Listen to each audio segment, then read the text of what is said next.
and Jessica here, and today we'll be reacting to Food Theory. Will Masterchef Gordon Ramsay fail by the food theorist? Now, this is the first video that I'm doing on Food Theory, so yeah. And yeah, I don't know about that question. I watched a lot of Chef Ramsay TV shows. Like I watched Kitchen Nightmares. That was a good show. And I watched what's it called, Masterchef Junior. That was a good one. And I started watching Masterchef Hell and Back, and that's what it's called. That was a good one. I don't think he ever fails, so I don't know. He's a really good cook, and so yeah. Anyways, and he always does the good things, and yeah, I don't think he would fail. So yeah. Anyways, guys, the original link's in the description. Make sure to go subscribe to the Food Theorist. Without further ado, let's begin. What are you? A relatively new YouTube channel dedicated to theorizing about food, Chef. What? Like, That's we've funny. already explored the game and film verticals, so I thought this would be a fun new arena to nerd out about. What? I feel like that's a pretty effective explanation. Stop looking at me like I'm some sort of idiot sandwich. That's funny. That's funny. Oh, I love this intro though.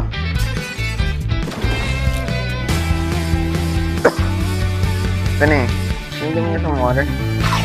Hello, Internet! Welcome to Food Theory, where the secret ingredient is, and has always been, inside you all along. Just kidding, you idiot sandwiches. Today we're digging into the long-standing feud between two tough-talking celebrity chefs. In the blue corner, we have Bobby Flay, Food Network mega host Never and heard of Iron him. Chef bad boy. The final seconds tick down, that's it! They're done! The greatest battle in Iron Chef history, the rock crab battle from New York is over! Raise the roof, yo! He's not a chef. You know, after finishing, he stood up on the cutting board. That's not right. Cutting boards and knives are sacred to us. And in the red corner is Gordon Ramsay, host of many, many, many reality cooking shows. Oh yeah, I also watched. Let me see.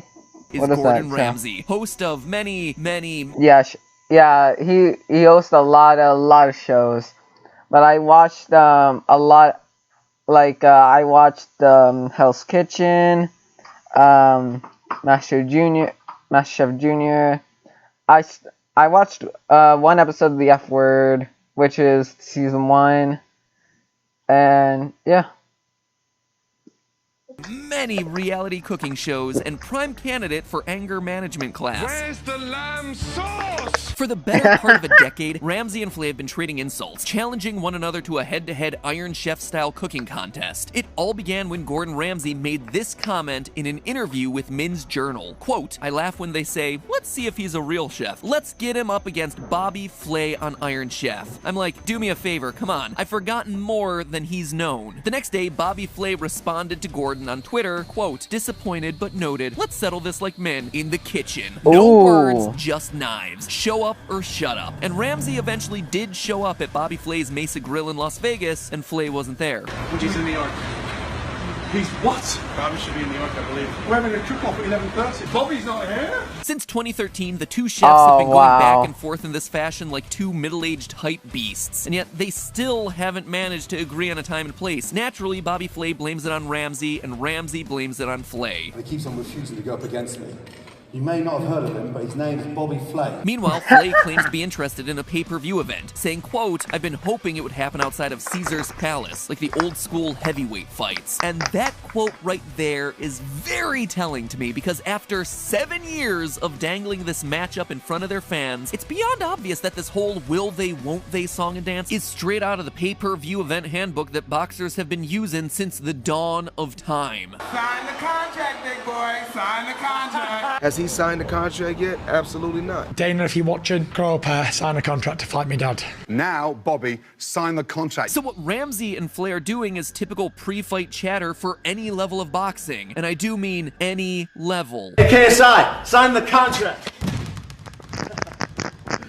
I wouldn't want to fight me either. So what's a YouTuber like me who really wants this fight to happen to do? Should I make a video to add to the hype, or should I make a video to end the hype? Because if you ask me, it's time to poke the bear and see if we just can't make this Ramsay versus Flay cook-off happen already. Now, the way I see it, prize fighting problems require prize fighting solutions, which is why today I'm gonna do what they did in the 28th best boxing movie ever made, Rocky Balboa, and carry out a Ramsay versus Flay simulation. Computer says Rocky Balboa would be triumphant. It brought Rocky and Mason Dixon to the ring, so I figure it's worth a shot. So if Ramsay or Flay don't like the results of our little simulation here today, well, you know what they have to do. Sign the contract, big boy. Sign the contract. So in an Iron Chef style cook-off, which of these two chefs would win? It's not a simple question to answer because we're not just determining who's the better chef. We're determining who would win an Iron Chef-esque competition show that tests not only chefing abilities, but also a litany of other competition skills like strategy and improvisation. Because remember, the hook of Iron Chef is that a secret ingredient gets sprung on the contestants at the top of the episode, at which point both chefs are working against the clock to create a multi-course meal that spotlights said ingredient. Venison! Almonds! Ham!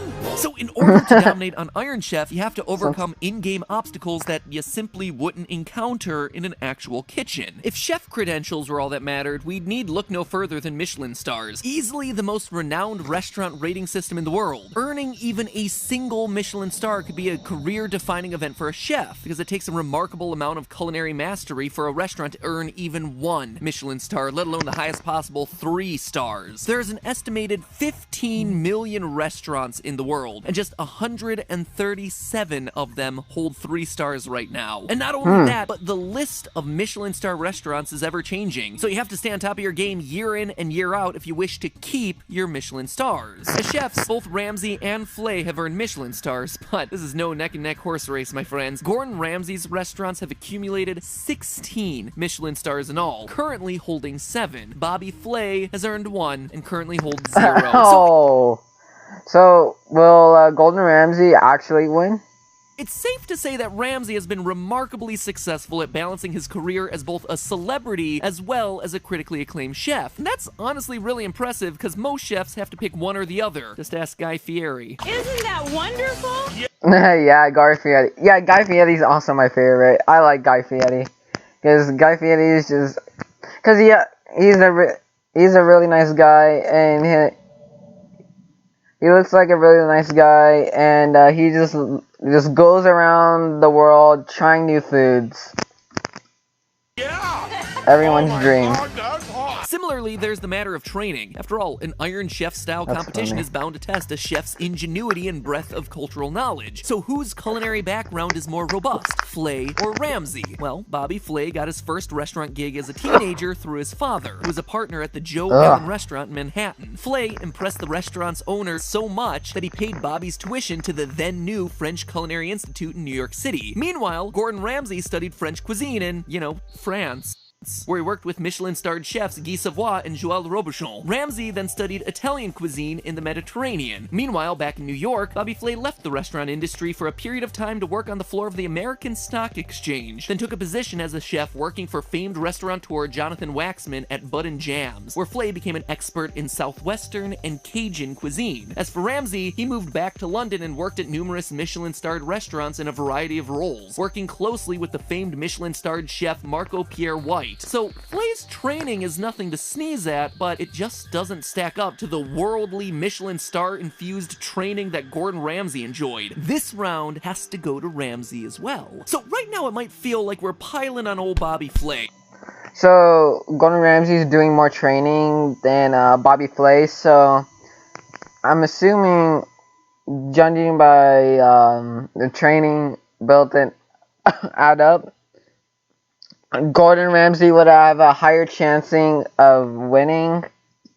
It's true, he doesn't have the pedigree or critical acclaim of Gordon Ramsay, but remember, that's not what we're here deciding today. We're here to decide which chef would win head-to-head in a competition-style TV show, and Bobby Flay has more high-level experience as a cooking contestant than pretty much anyone else on the planet. Simply put, competition cooking shows are what Bobby Flay does. At this stage in his career, Bobby Flay doesn't need to be putting himself out there as a competitor, risking defeat, subjecting himself to criticism in front of millions of people, and yet he competed on Iron Chef America for 12 seasons, long after he had it made as a multi-millionaire restaurant owner, food author, and Food Network host. 20 years after climbing onto his cutting board on Iron Chef, Bobby Flay has competed in and won more episodes of Iron Chef America than anyone else by far. To clarify, Flay only holds those records for Iron Chef America, by the way, not the entire Iron Chef franchise. There are some absolute beasts on the OG Japanese show, like Chef Hiroyuki Sakai and Chef Chen Kenichi, with more appearances and wins than Flay. I love those guys, by the way. I grew up watching Iron Chef Japan. Oh, it's so good. Hiroyuki Sakai is like my culinary hero. Anyway, when it comes to experience as both a competitor and a host of competition cooking shows, few can match Flay's career. Of course, Gordon Ramsay isn't exactly a stranger to cooking competition formats. He hosts a whole slew of them. But you see, Gordon Ramsay merely adopted the culinary competition format. Bobby's career was born in it, molded by it. Bobby Flay didn't see the glimmer of a Michelin star until he was already a man. By then, it was nothing to him but blinding. So it basically boils down to this, right? Ramsay is the culinary expert, Flay is the competition expert. So where does that leave us? Which skill set is more valuable in an Iron Chef style cooking competition? Well, here's the twist, my friends. I'd love to stand here and tell you that Iron Chef is a true test of a chef's on-the-fly ingenuity and spur-of-the-moment creativity. I would love to tell you that the contestants have no clue what the secret ingredient is going to be, but as is often the case with so-called reality television, it's more staged than you might think. In 2008, the show Nightline took a look behind the Iron Chef curtain and uncovered this about the secret ingredient reveals on Iron Chef America. Quote, "It turns out the chefs do know in advance, kind of. Before the show, they're told the secret ingredient could be one of 3 items. From a production standpoint, this is done because the show has to stock each competitor's kitchen with the correct ingredients prior to taping. So not only do the chefs have plenty of time to practice and tweak their dishes ahead of time, but they can also guess exactly what the secret ingredient is going to be the moment they arrive on set based on what ingredients are waiting for them in the kitchen. So if improvisation is no longer a factor here, it really seems to take away the edge that Bobby Flay had going for him. After all, if you take away the invent a new recipe on the fly aspect of the show, it really just becomes a show that's testing exactly what it means to be a chef. Can you familiarize yourself with an ingredient in the comfort of your home long before any cameras start to roll? Can you deal with the pressure once the cameras are on? Can you effectively lead a team of cooks with a limited amount of time? I mean, these don't sound like the rules to a show called Iron Chef, they sound like the rules to a show called actually running a restaurant. So in light of the fact that Iron Chef is a weirdly accurate test of what it means to be a chef, and in light of the fact that the show is judged by knowledgeable food critics, it seems fair to assume the man regarded by most critics to be the better chef is the one who would win a competition, Gordon Ramsay. Now, this isn't to say that Flay has no chance at all. After all, we're going heavy on the boxing analogies this episode, and a given contestant always has a puncher's chance. If the secret ingredient winds up lending itself to Southwestern or Cajun cuisine, for instance, then Bobby Flay is obviously at an advantage because that's his specialty. Wait, what? We have to He will be at an advantage? Wait, what? I don't understand. But you just said Gordon Ramsay would win, but he would... But Bobby Flay would have an advantage? Wait, what? The odds here. Gordon Ramsay has more areas of expertise and has proven himself to be favored by food critics. The computer says Gordon Ramsay would be triumphant. I imagine Bobby Flay isn't gonna like hearing this. And you know what? I'm glad, because that's the point of all of this, to annoy him, to nod him so much that he steps up and signs the contract. Frankly, I hope this episode makes Gordon Ramsay angry too, because let's face it, it's super entertaining to watch him get mad. Always been a dream of mine to have him scream an insult in my face. Nothing fancy, maybe just something like, "This crostata is so half-baked it could be one of your theory episodes." I don't know. Heck, I'd settle for a simple donkey. You donkey! You donkey! Donkey! So what do you say, chefs? Can we finally get this cook-off on the books? Because after 7 years, it's high time we... Let the battle begin! But hey, that's just a theory. A food theory. Thanks for watching, Internet. Don't forget... Okay. Alright. Anyways, guys, I hope you guys liked this video. I actually really enjoyed it, and I wonder if Gordon Ramsay and Bobby Flay actually watched this video. But what if they actually did? I can imagine Gordon Ramsay be yelling like, "What?" He's like, "What?" He's like, "What in the bloody what?" And I don't know what Bobby Flay would say. I don't know, cause I don't watch him. Anyways, guys, hope you guys like this. So leave a like, comment down below what video you guys want me to react next. Subscribe to the channel, hit the notification bell, and I'll see you ninjas later. Ninja go! Peace out, guys.